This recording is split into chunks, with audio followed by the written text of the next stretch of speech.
Selamat sore, salam sejahtera buat kita sekalian. Sedikit saja saya menambahkan apa yang disampaikan oleh Kang Budi. Ini saya coba tarik perjalanan sejarah ini, proses relawan ini muncul. Waktu itu ada sebuah kegundahan sebenarnya teman-teman yang pernah juga bekerja untuk Jokowi.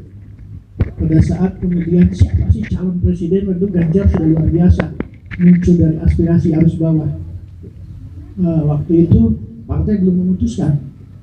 Ada kegundahan buat kita karena dianggap terlambat kalau ya. Saya dukung Ganjar, beliau dukung Puan.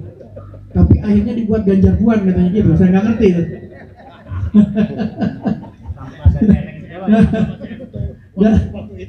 Waktu itu sekarang sudah final, sudah Ganjar. Jadi kemudian kita bertemu teman-teman dari kegundahan itu. Waktu itu kita berpikir, kenapa kita tidak segera saja relawan melempar nama Ganjar untuk mendorong PDIP memutuskan secepatnya, karena dianggap lambat waktu itu. Dalam proses perjalanan tiba-tiba partai menetapkan tanggal 21 April ya Unpad telat sampai ya gini.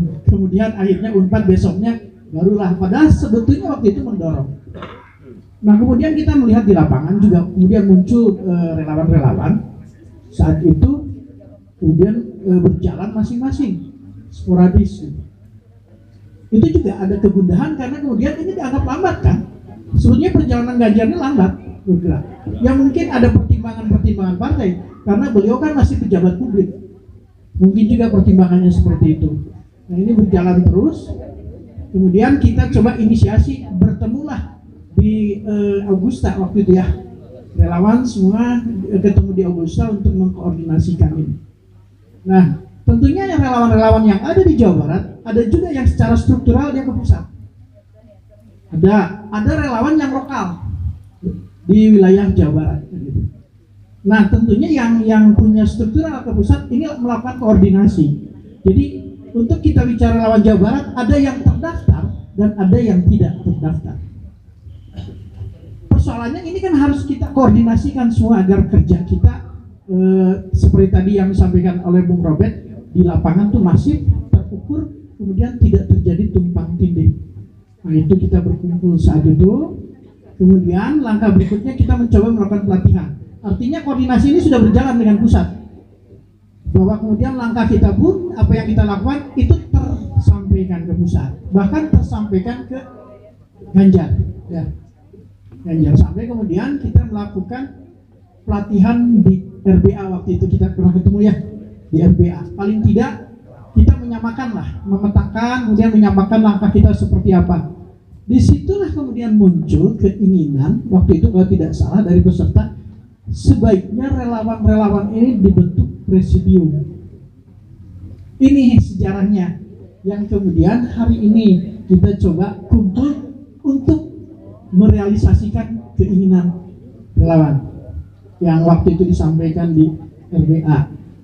Tentunya pertimbangannya tadi sederhana sebetulnya. Bagaimana supaya kerja relawan ini terkoordinasi di lapangan. Kemudian juga ada teman-teman yang punya akses dengan partai yang kemudian pada hari ini kita bisa mengundang pun terkoordinasi dengan partai dan terpetakan supaya tidak terjadi tumpang tindih. Jadi terlibat sebetulnya persoalan ini. Kita hadir di sini, kita ketemu di sini, kita berkumpul, hayu urang baberengan. Supaya kita berjalan itu tidak masing-masing, tidak sampai satu wilayah objek dikerjakan oleh berbagai relawan. Ini kan merugikan, baik waktu, tenaga maupun logistik. Berikutnya kemudian yang menjadi pertimbangan, saya yakin teman-teman relawan juga tidak semua punya akses kepada sumber logistik. Nah itu jadi masalah. Ya, karena itu kan nggak mungkin ada orang sudah siap dengan rela, dengan siap dengan militansinya, tapi dia tidak punya akses untuk logistik. Nah, ketemu di sini mudah-mudahan ada beberapa yang punya akses logistik, ini bisa berbagi dan ini yakin akan termaksimalkan kerja di lapangan kan gitu. Karena itu sekali lagi memang keinginan kita membentuk presidium itu kerangkanya di sana. Nah, persoalannya yang tadi disampaikan oleh Kang Ian, nggak perlu atau ayah ketua-ketua, kita tidak bicara ketua, kita bicara koordinator dalam rangka tertib kerja saja. Kewenangan itu ada di masing-masing, keputusan ada di presidium. Jadi koordinator ini tidak memutuskan kebijakan punya masing-masing relawan. Tetapi tentunya supaya tertib organisasi kan kudu aya atuh simpulna, saha sih simpulnya kan seperti itu. Nah karena itu saya sendiri usulan memang perlu ada koordinator ini. Tidak memutuskan, tetapi dia mengkoordinasikan supaya nanti misalnya begini, koordinator dapat informasi dari pusat ada relawan A bekerja di wilayah ini. Ini kan bisa didistribusikan informasi supaya relawan lain tidak juga bekerja di wilayah yang sama. Hanya fungsi-fungsi seperti itu. Jadi sekali lagi, kalaupun tadi ada kekhawatiran dilemahkan, kok wae koordinator dilemahkan, majieun deui koordinator nah hiji deui. Pusing-pusing. Atau misalkan gini, tiba-tiba karena ini soal distribusi logistik, relawan buka rekening, kan gitu. Ini ada distribusi logistik, informasi seperti ini kan, yang perlu disampaikan. Kurang beritakan, pengadilan salah tanah. Iya. Ini kan harapan.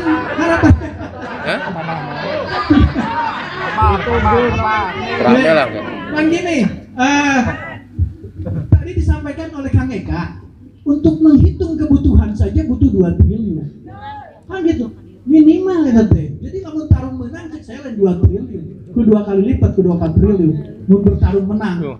Nah, kenapa Kang Eka menyampaikan ini? Saya pikir sudah tahu ada sumbernya. Nah, kita kan nggak ngerti ini. Persoalan kita nggak ngerti.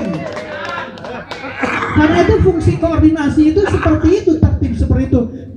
Kalau kemudian khawatir dengan Kang Eka, tempelnya terus bisa macam-macam menuntut Kang Eka, kan gitu kan.